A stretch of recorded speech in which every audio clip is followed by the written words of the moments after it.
into that dangerous territory. Чел, ты видел, когда у тебя есть вопросы? Why do we think Save got tipped? Чел, ты видел, Some когда internal у тебя есть comms? вопросы? Sure. Sure. Okay. I'd love to see the cameras at that point in time, you know? 000. I don't. Maybe he's predicting GPK's KDA at the end of the game. He denied the bounty. Красава. Респект. Oh god. Alright. Alright, so 2 for 1 in BetBoom's favor. They'll be happy enough with that. Maybe Nightfall as well. I mean, Nightfall ended 0-4-0 in that game number 1. A lot of attention being given over to him the previous go around, but I'm putting a lot of faith in Save here. I mean, that year where he spent on the sidelines it was very noticeable that he was missing from the Eastern European scene. Like, he is such a solid support, you know, having a really good performance over the years with VP, who he was with at the time, and ever since he's come back, you have seen this big increase in terms of overall competitiveness of this BetBoom team. Actually going to go for a bit of a kill attempt here onto Pure on the bottom side. Doesn't have the skewer left yet, and will be able to get it. Alright. What a great way to be able to start the lane from Nemiga. Being first blood, Violent is going to be the run rewarded with that as well. So it looks like completed Wraithband and the Sick is going to be delivering off the back of the Courier. So I'm just thinking, like, how does the way that BetBoom play change off the back of... the way that Nemiga play change off the back of knowing the way that GPK likes to play this mid lane, right? Like, Bottle, Magic Stick, into the treads, into the Blink Dagger. He is not going to leave this lane. You know Troll's not wanting to leave. You know Magnus isn't wanting to leave. So do you put all of your eggs into, for example, the Troll Warlord basket and look to try and, you know, take his farm away? Do you look to open up where the Juggernaut is able to reliably farm just so that he's the one that's going to be able to... Nightfall, I mean, it's a big kill. They found the level 2 on Vajra before Nightfall does, so got aggressive straight away with the Flame Break and the Firefly. They're more than happy with trading those kills. I want Vajra to go down, though. Well, that's not going to be the case. Very solid start for them to be able to have, but yeah, I would have to imagine that that's really what I was mentioning before was what Nemiga are going to look to do, right? Just make those early rotations up towards top off the back of just the diffusal blade on Mallory. That's all he really needs, and he should be able to get it before the Blink Dagger comes out on the Tiny. Of course, very dependent on how the lane goes. It's going to be dependent on if Save is enabled to make a few of these rotations. And this is a little bit harder of a lane for Pure this time around. Of course, has a much more high damage lane to be able to play around with. Just the Sticky Bomb providing plenty of slow to be able to enable the spin coming through from Violet. Still holding on to the skill point right now for Pure, but now at least he's level 2, so has the skewer to be able to get away. Is it going to be too difficult, though, for Save to leave him to start to make some stacks in the jungle? Because that is one of the big benefits that the Coddle is able to provide a team. Yeah, for sure. I mean, I think he's going to be forced to, right? Like, you need to make sure that you've got the stuff to be able to respond to this early aggression that's going to be coming through from Nemiga. Like, you're going up against a Spirit Breaker and a Batrider, for God's sake. Like, they will run at you. It's just about, like, can you look to have the utility to be able to respond to it by the time that they are looking to do that? And the way to do that is oftentimes going away from the lanes into safer areas, as Pure will just be able to get away from this. So I wonder if now, with that spin being on cooldown, Sticky Bomb doesn't connect onto Pure. You look to maybe make a bit of a move away on Save. Maybe they look to make an aggressive play on So Bad, but won't be able to protect that that Water Rune, I would imagine, or Save here. Doesn't have a hard camp to be able to make the pull happen with yet either. They're just keeping this pressure up onto the Magnus. Luckily for him, the skewer still goes even when you're stunned by the blast off. So looks like Pure is going to get his farm regardless, and all the other lanes, BetBoom, they're having a pretty good time as well. Bot lane. Nightfall. Pure, skewer back up. He's actually going to drag him under the towers. There's going to be enough nice blinding light as well, but the extra damage Violent will go down. Save. Just clips him there with the Illuminate, and that is a huge kill for them to find. I don't think they're going to be able to get so bad as well, but Hewer should be fine with the Ring of Health to be able to stick around. Maybe not. He's got tangos coming out to him as well. Save unfortunately just ate his last tango, so didn't have that to immediately give it over to Pure. But again, Magnus, at the end of the day, he's happy enough just to be able to be part of that kill, make sure he's getting the net worth, because he's still only level 3.5, even with that death. Violent, he's ahead of this Magnus in terms of both net worth and experience, and that's not looking like stopping anytime soon. Nice Sinister's Gaze to drag him once again under the tower. His tower's working quite well for Betboom, helps him get a double kill top, and of course the kill we saw Pride down bottom, so a much better start for the boys on Dire. Nightfall 31-6 is going to be the phase boots already completed, so a big item to help just separate himself from the Batrider, but also just to help him dominate this lane even further. And the one happiest about all this is going to be GPK, right? He just wants the tools to be able to sit in this lane for as long as he can, you know, up until he's got the power treads coming out to him now. Wonder if he really is begging for save to be able to make that rotation to start building up some stacks for the push, as well as secure that power in for himself. Both going to the same rune. Who's going to be the lucky one? And it's actually top. So that's what the old chat is about. Coming through from Malrine, just giving him a bit of the old game and luck coming through. He wants to see Malrine in Div 1 again. I think that's it. I don't blame him. Malrine's quite a enjoyable play to watch. But also guarantee us 2 tiebreaker series rather than just the 1 3-way. That is true. That is true. More Dodo. Can never complain about that. The Boom want something nice to say about it though. And like you said, a lot of the issue for them is just their playmaking potential at the early game before GPK gets Blink. Is that even an issue though? Like, do we feel like Nemiga could use that to their advantage, knowing Betboom aren't going to be active for the next 6 or so minutes? Yeah, that's essentially what I was saying before, right? When I'm talking about when can the Pango make the rotation up towards top. You know, he's level 6 now, and he's got a haste rune to be able to potentially make that sort of attempt. Maybe just wants to wait for the treads, because again, he knows that GPK is going to be sitting in this lane for as long as he can. He's making his own stacks. He's even got Save starting to make some stacks as he secures that wisdom rune for himself. But yeah, it's just a matter of like getting that swashbuckle maxed out, getting that power tread so that you've got the sustained damage, not just purely off the back of the Rolling Thunder for the control. Maybe just waiting for Vaja to hit level 6 as well. You've got Spirit Breaker level 3.5, and yeah, if I'm him, maybe not wanting to soak up too much of this XP in the lane. Just get up to that level 6 as quickly as he can so that he can, alongside the Pango with the haste rune rotation, look to get another kill onto Nightfall up here. Nightfall's got the battle trance though to be able to respond. GPK gonna be in some trouble so bad with the leap over as well. But the instant TPs, they're ready to protect the Tiny. Malrine still feels like they've got enough damage to be able to chase down GPK. But it looks like that will not be the case. Save in TORONTOTOKYO now pop out of the tree line. Nemiga gonna back on out. That's no Rolling Thunder now to be able to defend this potential power rune fight. Although GPK, of course, is still very low on the resources as well, so will be lucky enough for the Blinding Light pushback, and he's got full bottle charges to be able to work with. Top lane though, Scott. Mana, if needed with the Lotus, it's going to be able to get the lasso out.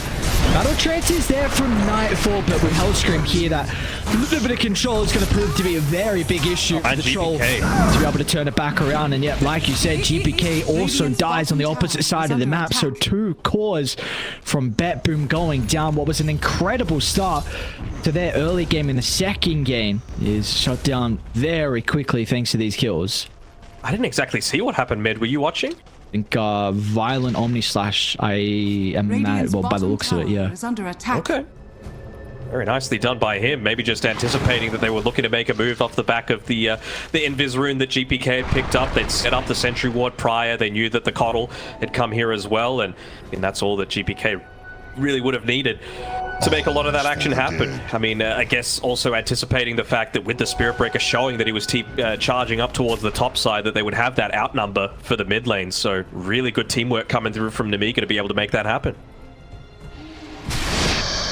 Once again, though, GPK not moving. He is here for the medium haul, let's say. Just a high 1,000 or so gold away from that Blink Dagger before he can really start to make some of those moves. And well, now off the back of only an assist that you're able to get on Malrine, but it's still valuable enough, right? He's now got the pick pole to be able to play around with, so great for any sort of universal hero. I was mentioning how much damage he's going to be able to do to the supports, and he is just going to rip through both the Lich and the Coddle, just the 4 armor for them to be able to play around with, and that is not significant at all in the context of what a Pango is able to do once he picks up that Diffusal Blade. Yeah, even Vaj is coming mid as well. What's it going to be? How are they going to be able to get on top of GPK? Because Lasso's at the ready. They might just look for save instead. Malrine forced to use the Rolling Thunder by the looks of it. A little unfortunate.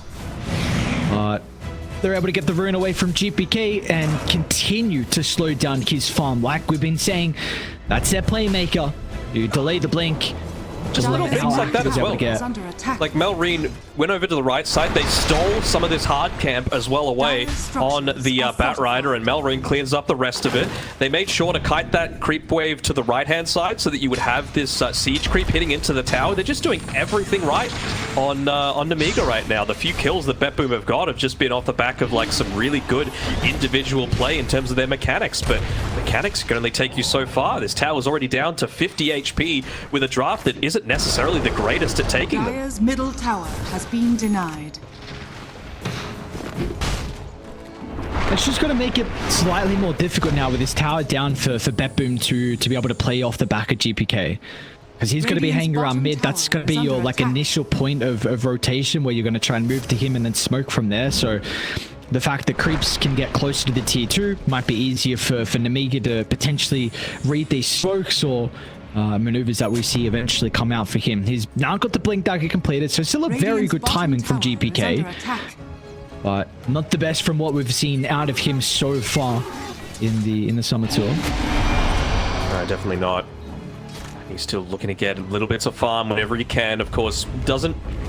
Most of the time, you want to make sure that you've always got that full mana available to be able to make plays, but you're playing with a Coddle. You know, he's just going to be looking at, once again, hold hands with save.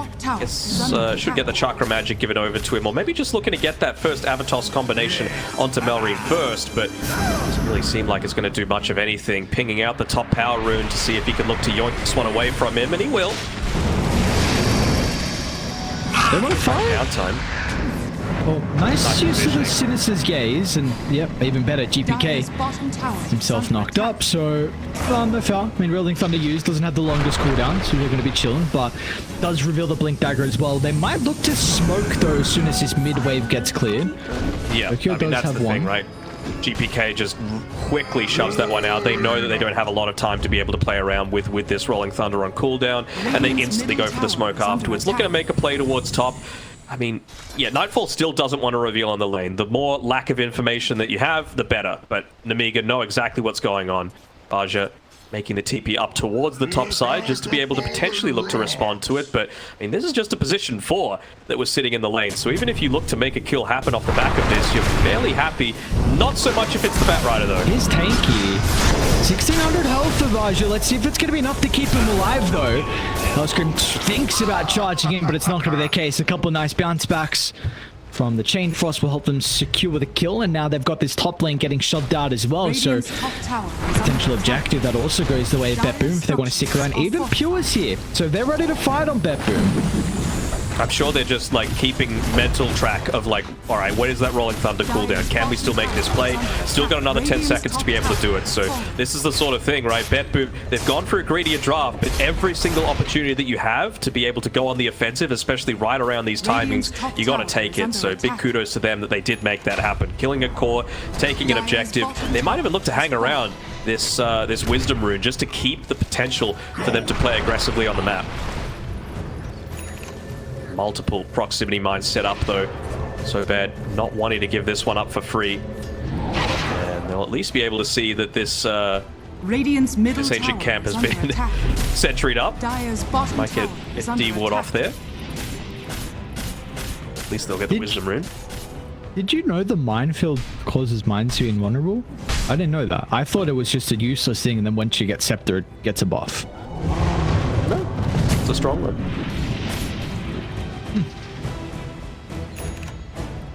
Sure. I don't know. Just never read that.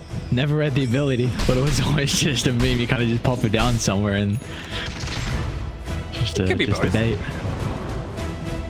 What the meme and what's the other? Yeah. There's nothing wrong with memes and actual usefulness. Yeah, well, I didn't know there was actual usefulness before the Scepter. That's the thing. I didn't know it gave some of the mines invulnerability, but there you go. Okay. Very cool. Very interesting. So bad. See that just means that you've got ethics. You're not a techie spammer in the pubs. Yes, no, I'm not indeed. But he does look like a very fun hero to play, though. At the moment, here we with go. this, I mean, this style of Techies does honestly look quite enjoyable. There's some heroes when I'm casting that I want to try out and kind of want to play, and Techies is kind of one of them. But I have not gone to the dark side just yet. So I don't think too badly of me. Is Bet Boom. So get the jump though. Whoa, what was that damage in that pure? Also looking to try and reveal his blink as well, but it's going to be off the mark with a skill regardless. So it was a huge amount of damage from GPK. Be able to get rid of the Spirit Breaker. So I mean, we see this blink. They're able to get a couple kills across the map, but they need to continue finding those though. Big reason why they're wanting to try and stick around is once again GPK is going to be in with the combo. And Pure's got the drag back, says no escape for you, Mr. So Bad. I mean, that's just the Empower, right? The damage coming through for the Tiny that's going to enable him to do that, of course. It's a nice little bit of extra damage onto the towers as well. Almost level 12 as well on GPK, so you talk about the potential for 100-0. This is why you picked the Tiny. You wanted to make this potential to wipe out these targets, even with an Echo Saber as well. Like, this is where we see GPK look to really thrive. The back of a lot of these early gank attempts, shutting out cores from being able to have an influence on the game, and this is night and day difference between game number one. Still got Violent, having a very good start, but it's really only him this time around. Baiting out a Rolling Thunder as well, while getting a kill. They're going to start to TP into the T1 tower. That's a great shot. Scream on the floor. Now GPK is isolated. They're going to be able to get the Omni Slash out, but meanwhile over the northern side with the RP, there's going to be no damage follow-up. Pure tries to stand strong, but it's not going to be enough.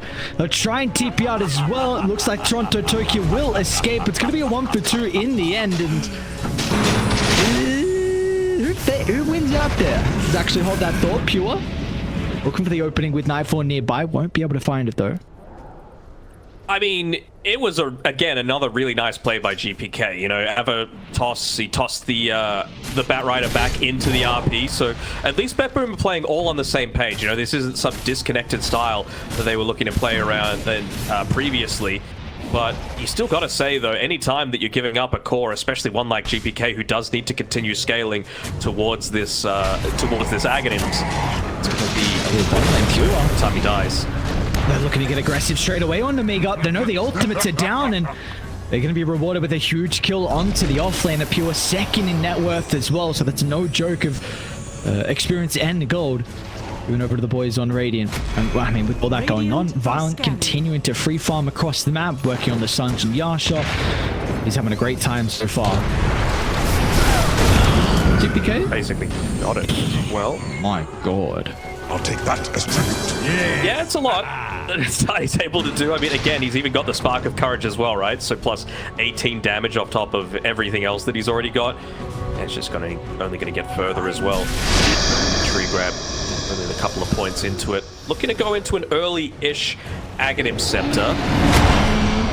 Not sure how strongly I feel about it. I mean, I'm a big fan of the Aghanim Scepter overall, and maybe the Empower is going to be enough to be able to make up for what I feel like it lacks in damage. I just don't think... Until you're like level 8, level 20, you just don't have the damage to truly make it that full-on damage impact. Maybe just something like a Chrysalis or a Shadow Blade beforehand to enable you to find those quick pickoffs and not rely entirely on Pure to be able to make it happen, and then you can look to go into the Aghanims after that. Looks like he's changed his mind as a whole anyways. GPK is going to go BKB now, so probably look for the disassemble of the Echo. Yep, you can hit Melream during the Rolling Thunder as well, which is always really nice with the extra range on the tree grab too. how concerned do we feel like Nemiga need to be that Nightfall has gone unaddressed for a decent chunk of this game? You know, he's still behind the Juggernaut's net worth, but he's starting to catch back up with the Battle Fury. He's about to have this BKB completed. I mean, you have to obviously be a little bit concerned just because of how capable Nightfall is of farming, but I feel like you've got the right heroes to be able to address it, right? Like plenty of mobility on a lot of these cores. Even just the Techies eventually is going to be able to get into that reactive taser Aghanim shard to be able to play around with. So whoever he focuses onto, they're just going to get tasered. He's going to get disarmed for a majority of the duration. And even Spirit Breaker, he's going for a Yule Scepter after picking up the Shadow Blade, which he's pretty close to. So just a lot of stuff that's going to be able to prevent the Troll Warlord from doing anything consistently in these fights. Or I mean, he needs to play around that BKB, and then you can just kite him. That's the main game plan for Nemiga, right? Just get this BKB down to 6 seconds as quickly as possible, and then look to take these more consistent fights. And you'd see Nemiga, their heroes are very versatile in regards to the items they can go for. Like Melrine, if he wants to, I really wouldn't hate a Halberd picked up after the Scepter. Hellscream can get it, Vajra can get it as well. There's just a lot of potential for them to go down that route. I know you mentioned the Ag Shard for the Techies, but you could try and... because it's even going to limit Pure's damage, even a little bit of GPKs inside the fights as well, and eventually a lot of it's going to be on the Aghanim, but there's definitely the potential for them to consider Halberds as well from Nemiga. Oh, for sure. I mean, it's the sort of game where you wouldn't even hate something like a 4-star, you know, to be able to get away from a lot of this stuff, to be able to prevent the full combination if Pure isn't perfect with his casting on the Harpoon. Okay.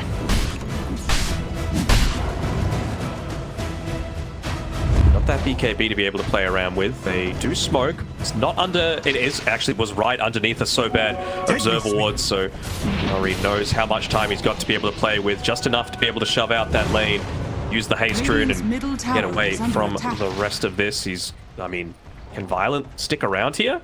It's under an Observer Ward, but surely they're talking about this, and well, the Eagle Song on the Korea might end up giving him away. Is that a bit of a bait? You know, moving over towards the left-hand side, seeing if they can force them to move a bit further left than they're actually wanting to go. Still will get delivered to him as he makes the retreat through the Twin Gate. And they need to address lanes now. So again, the power of vision. They're gonna Roche. Okay. The two heroes are showing mid. They know that Bet Boom just smoked, so the possibility of them going for a back-to-back smoke is pretty low. And like you said, lanes are in a very good spot for them as well. So looks like this might go uncontested. It will take a while though. So is the read going to be there from Bet Boom? I don't know if they have the tools to be able to address it. They can't get there quickly enough. Now you've got just the... Is it the 1 point? No, 3 points in the lucky shot on Melrine. So a little bit of disarm, a little bit of minus armor for the Roshan. They're looking to move, but I don't think it's going to be quick enough. It won't be. Mage is picked up and now Bet Boom. Let's see. Even some mines to play around with as well. Go for that dive, so they set up perfectly for that, and then I'm assuming that they know that this movement has come through from this bottom side of the map, and so Violent was just looking to go straight back up top. He's doing a great job of dodging out a lot of these ganks that Betbu have aimed up for him. Of course, we'll always have that second life to be able to play around with as well, so maybe after just pushing out one more wave, wants to retreat back towards the safety of somewhere relatively close to a tower, so that Nemiga's always able to respond. So bad, just looking to connect up onto him, provide him a lot of additional survivability. No Tormentor taken just yet, so I wonder when Nemiga are going to look to go for that, just because Sobad has the Aghanim Shard queued up for himself. But look at how desperate Betboom are to be able to finally connect onto one of these kills. Their last two smokes have whipped, just not quite quick enough to be able to catch them out. That time around, at least it wasn't under an observer ward, but anytime that they're not showing on the map, and you could just see they walked past one of these Techies' mines, pops, they know how much time they have to be able to spend. So I'm sure that's exactly the comms coming through here. Violent, he was looking to make a move a bit further towards the right side. Is he going to get away? This is scary, man. Oh, no, they thought they were all there. Oh, no way. The smoke pop. Oh, that could have been so bad. No pun. I didn't mean it, but oh my lord, that was super, super dangerous. How would they have gotten there as well for Nemiga? And that could have been, I know it's only 1,000 net worth lead, but that could have been ages gone, kill the Jug again. They were very far away from any reinforcements getting there, so they catch a break without a doubt, and now they're going to be able to pressure this bottom tower as well. Solar Crest up, give over to Violent. He's got a Butterfly now coming out in the Courier as well. I'd love to be able to have a look at the, yeah, that's exactly what I was looking to see. Look at that gold grab.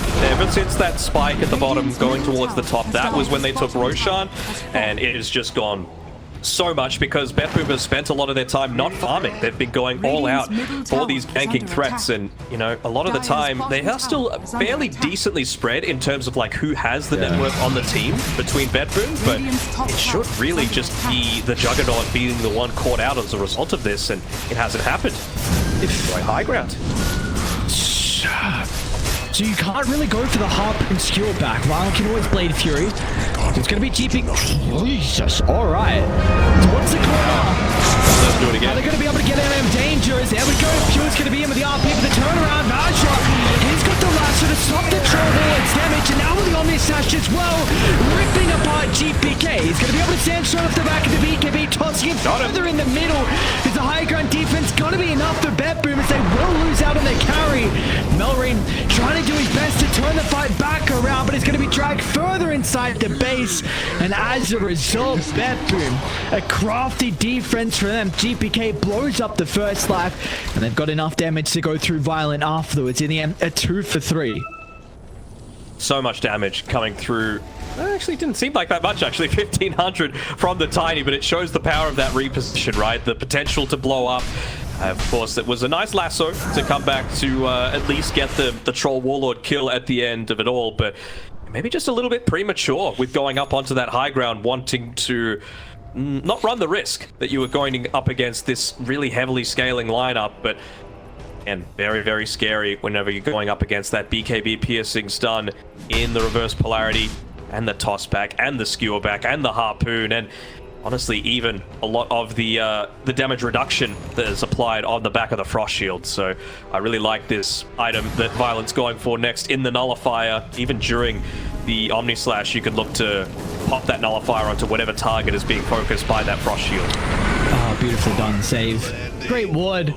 Ducks over to the left as well, so Badger wasn't able to catch him out near the cliff, and GPK and Toronto-Tokyo in a perfect position to be able to follow up as well straight away. So back-to-back kills for them, 40 seconds where they can get the lanes in a pretty good position to continue playing aggressive and to turn this one around. I mean, you were speaking about the net worth on how once the Angels was claimed from Nemiga, they did a great job to slow down the game to build up their gold, but now. It is. I mean, what's Tiny on his career? Does he have the... He doesn't have an Ogrex purchased as well. Just going to look to disassemble the Echo, but it's still going to be enough for him to have this full Aghanim Scepter completed as well. We were talking about that level 18 timing being so huge from the additional grow damage that it looks to provide. Of course, level 20 as well, having that extra damage on top of that too. So I feel like that's really what Bethboom are looking to play for. You know, Troll Warlord, he's still a little bit away from the MKB. So if he can get level 20, if he can get MKB, if Tiny can have level 20 with that Echo Saber completed again, and maybe even a BKB for Pure, that's when Bethboom are finally going to look to try and go on the offensive as opposed to just playing a little bit more reactionary Dota. That's when they'll be fully in control. But Nemiga, they don't want to give them the opportunity to go for that. Four-man smoke coming through. Batrider, the only one not part of it. He's got the boots of travel to be able to join. Violent. Nightfall. Straight to Nightfall. DD in the bottle here for Violent, so they're well aware. Yeah. One for the cliff, the busted cliff. Wonder if GPK is just like, empower please. Give me the high five and the empower. Come on. Go. Just a casual 500 damage. And oh, by the way, the meta of Core Tiny is back with Titan Sliver guaranteed dropping every single time. Oh, the classic. We saw that way too often when Tiny was getting played as one. Every game, like not way too often. Every game. So, I mean, status, not only the base attack damage is great, but the status resistance this game, it's always been a great way to address the lasso. Rolling Thunder for the chain control, for the Spirit Breaker too.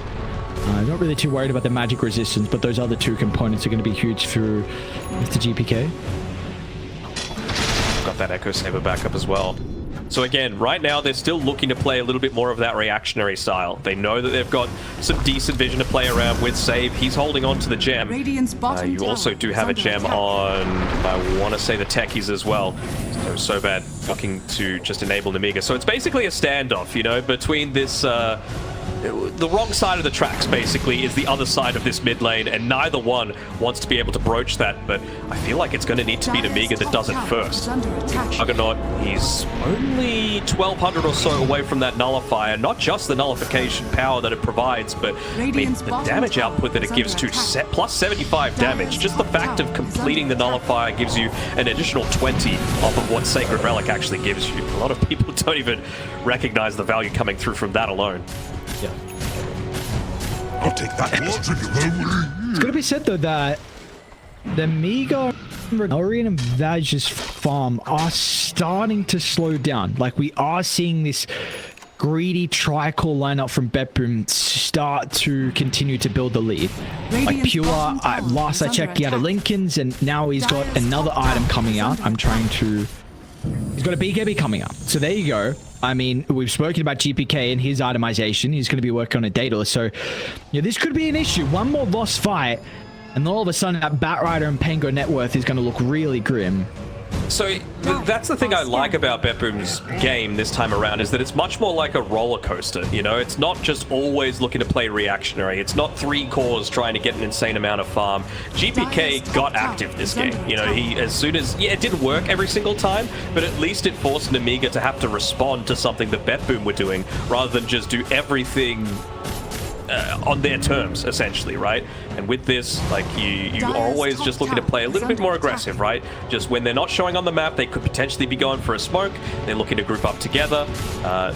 Gives Nightfall the chance to be able to now just be 50 gold away from his MKB. As soon as they feel like a smoke's going to expire, they're able to, again, roam out onto the map. And it's a 5-man smoke coming through off of, well, I was about to say off the back of the MKB being finished up, but maybe that's what the laugh is. Nightfall just needing that tiny little bit of extra gold. But once again, Roshan actually spawns in their face.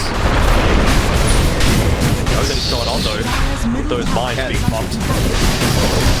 They've only got a quarter duration left on the smoke as well, so there's no way they're going to be able to get down the bottom. It looks like they just have to give it up, and it is now going to be... You've got your response to the butterfly, and they're starting to TP, and with the cliff ward, they will be aware. Instant retreat from Nemiga. They're not going to stick around. Nightfall wants to hunt them down, though. He knows truly how strong that Betboom are. Murray, they're looking for the jump. It's going to be up to Pure. That's a great target. Lincoln spot. Now to the top. GPK. That's a huge amount of damage. Now Pure as well. What a backup from Betboom. GPK just shreds him apart. The use of the tree volley dispatches all Nemiga's members, and Pure will stay alive as well. God damn, 4,000 damage. They just melted inside of that combination, and really quick reactions as well by TORONTOTOKYO. It's the reason behind wanting to go for this Lincoln Sphere on Pure. He still gets jumped off the back of that 4-staff being used onto him before the lasso, but I mean, he gets the instant use of that Frost Shield onto him. They weren't able to land the Nullifier, I don't think, so they're not actually able to get the kill, and well, kind of similar to last time, this isn't really the situation where you want to be using the buyback and full able to start hitting up into it. At least the Pango slows things down a little bit off the back of the lucky shot.